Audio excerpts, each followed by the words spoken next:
Now, next week happens to be a fantastic week, and I can tell you why. Guardians of the Galaxy Volume 2. 3 years in the making, we cannot wait for this film to hit theatres, and we decide what better way to celebrate than to take a look at the comic book origins of these cult classic characters that were introduced to audiences around the world in 2014. So, a big thank you and a shout out to Disney Africa for making this video possible and sponsoring it. Now, let's start this video with the man that everybody knows by now, the StarLord. StarLord. Another name you might know me by. StarLord. Who? Outlaw, legend, and also a dropout early in his life. The son of Spartak's Emperor Jason and Meredith Quill, Peter's origins may have kicked off tragically when his mother was murdered by Badoon soldiers looking to kill the bloodline of his royal heritage, but his thirst for adventure certainly wasn't. Surviving the assassination attempt, Peter would eventually join NASA as an engineer and steal a Kree Warbird spacecraft as he left Earth to finally reach the stars. Well, not entirely. It wasn't long before Peter found himself stranded, hitching a ride with Yondu and his gang of outlaws known as the Ravagers. Proving his resourcefulness, Peter managed to earn a spot in their crew as their cleaning boy, learning along the way the ins and outs of the galaxy around him. A regular guy in a big universe, Peter formed the proactive Guardians of the Galaxy to protect not only his home planet, but all worlds from various threats before they occur. An average human, Peter's skills boil down to his genius talent for battlefield tactics, decent close quarters combat skills, and a wide knowledge of firearms from all over the galaxy. Quill is especially fond of his element guns, pistols which can fire off blasts based on the water, air, earth, and fire elements. Peter also has a psychic connection to his ship, which happens to be named Ship, an energy form with sentience that has grown attached to Quill. Ship usually takes the form of a starship that can travel through any environment. Ship also happens to be pretty much indestructible, able to restore herself from any damage and even assume a more personal role when she desires to interact more intimately with her crew. And that's StarLord for you, just your regular half-human outlaw who happens to be heir to a massive galactic empire, but would rather spend his days protecting those who need a helping hand throughout the wider universe. Gamora. Once upon a time, the Zen-Wuberi were a thriving race amidst the stars, and then the Badoon came, wiping their civilization out of existence entirely, save for one sole survivor. A survivor who the mad titan Thanos plucked 20 years prior to their mass extinction and decided to craft into his ultimate weapon. Gamora was trained from that day onwards to be a force of vengeance, and she soon earned the title of the deadliest woman in the galaxy. Yet even her harsh upbringing could not extinguish the one spark of decency that still existed within her, as Gamora would eventually rebel against Thanos and seek her own path in the universe. No!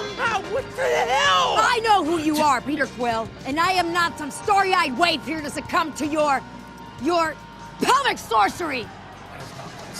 Finding their purpose with the Guardians, Gamora earned the trust of her team, helping Peter Quill prevent the universe fall victim to cosmic dangers and threats that were growing out in the cold darkness of space.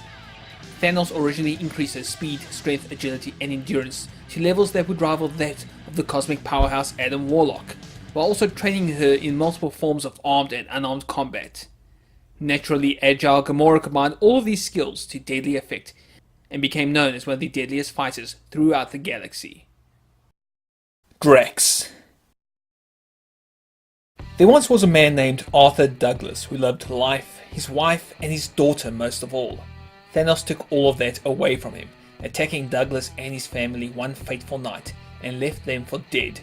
While Arthur's daughter survived and went on to become the hero Moondragon many years later, a dying Arthur was reborn as Drax the Destroyer, a weapon intended to be wielded against Thanos himself. Resurrected by the Titan Kronos, Drax would pursue Thanos across all of time and space, dying and living in a constant personal war against the alien who robbed him of his life. With Thanos seemingly dead for good, yeah right, Drax was drafted into Peter Quill's reborn Guardians of the Galaxy as one of their heavy hitters in a quest to protect the cosmos. His body artificial, Drax initially had a wide range of powers that included superhuman strength, stamina, and durability. Drax could also reach hyperspace speeds unaided, fire energy bolts, and sense Thanos across vast intergalactic distances. Subsequent deaths and resurrections have resulted in a reduced power set, but Drax is still as inhumanly strong and durable as ever. He may not be able to manipulate energy, but he can still use his trademark pair of knives in battle. Even with fewer powers, Drax is still a force to be reckoned with, as his diminished abilities have resulted in him becoming a more ruthless and dangerous opponent over the years. Good thing he's on the right side of justice, in our universe at least.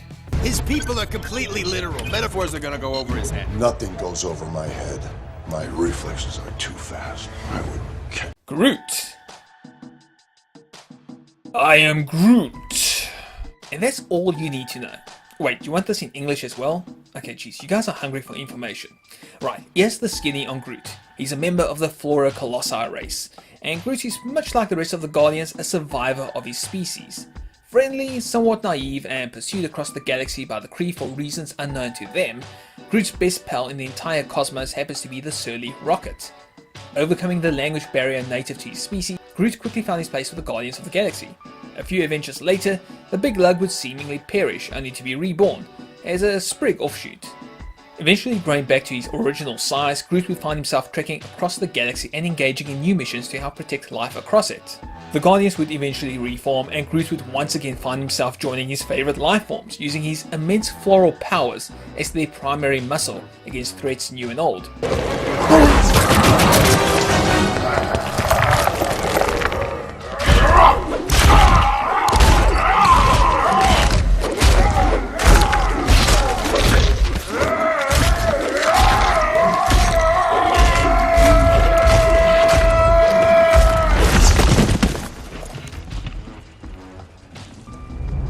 Whether a Guardian of the Galaxy, a road trip buddy with Rocket, or on a solo mission to help those in need, there's only one thing you need to know about the gentle giant whose bark is worse than his bite. He is Groot. Yes, he is. Rocket Raccoon. For a character who is usually grumpy, can't keep his hands to himself, and isn't afraid to start a fight, Rocket's origins are surprisingly goofy to say the least. Now, originally the Guardian of the Keystone Quadrant, Rocket patrolled and protected a sector of space with a gang of other animal misfits. But Rocket was meant for menial labor, one of the many animals whose intelligence was increased and their bodies painfully augmented to allow them to perform tasks for their masters on Half-World.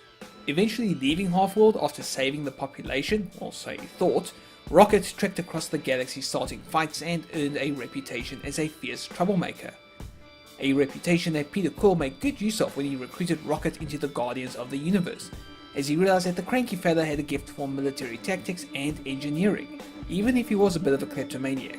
Here you go. Oh, I was just kidding about the leg. I just need these two things. What? No, I thought it'd be funny. Wasn't funny? No, wait, what did he look like hopping around? I had to transfer him 30,000 units. With a place in the team and his best friend Groot along for the ride, Rocket found some purpose in the galaxy.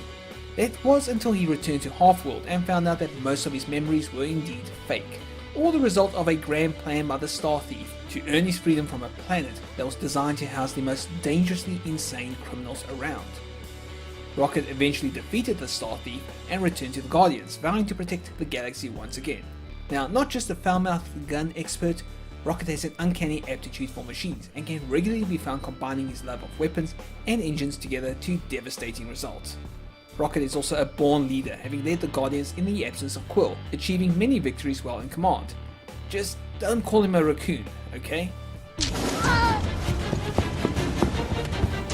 I live for the simple things.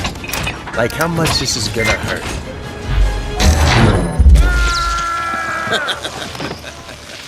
Yeah, right, little man. And there you go, that's everything that you need to know about the crew of the Milano. Guardians of the Galaxy Volume 2 is out next week, May the 5th. And if you go see that film, drop us a comment below and let us know what you think about it. That would be super cool.